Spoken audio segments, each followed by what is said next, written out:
কোচবিহার জেলার দিনহাটা ২ নম্বর ব্লকের মোক্তারের বাড়ি উচ্চ বিদ্যালয় মাঠে সোমবার কোচবিহার লোকসভা কেন্দ্রের বিজেপি প্রার্থী নিশীথ প্রামাণিকের সভামঞ্চ পুড়িয়ে দেওয়ার অভিযোগ তৃণমূলের বিরুদ্ধে।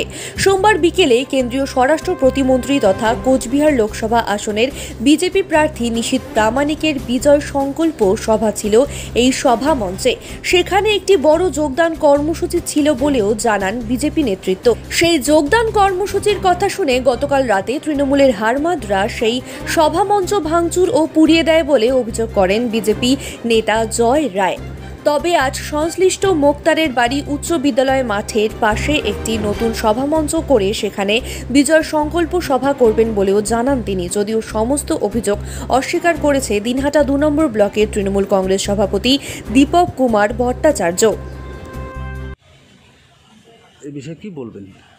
দেখুন, তৃণমূল মানে চোর, আর চোর যা কাজ করে রাতের অন্ধকারে করে। আমাদের সেখানে একটা মঞ্চ বানানো ছিল, আজকে অনেকে ভারতীয় জনতা পার্টির দলে যোগদান করবে, তো তারা কালকে সেই মঞ্চ পুড়িয়ে দিয়েছে। কিন্তু সভা আজকে ওখানে হবেই, তৃণমূল আটকাতে পারবে না এইভাবে। আর ওরা যত এই কাজগুলি করবে তাদের ভোট ব্যাংক নিশ্চয়ই বাড়বে না। আমার মনে হয় আগামীতে যে লোকসভা নির্বাচন, এই লোকসভা নির্বাচনে মানুষের উত্তর দিয়ে দেবে।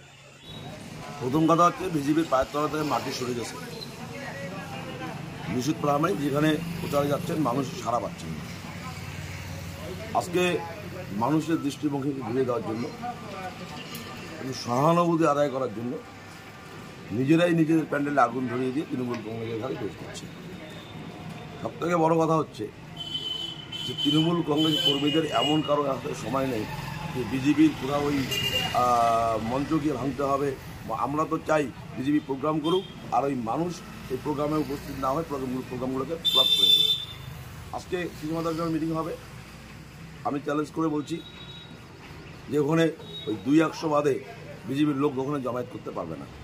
তো এগুলো মানুষের কাছে সহানুভূতি আদাচ্ছে। আমি পরিষ্কার করে বলছি যে এখানে তৃণমূল কংগ্রেস কোনোভাবে এর সঙ্গে যুক্ত না।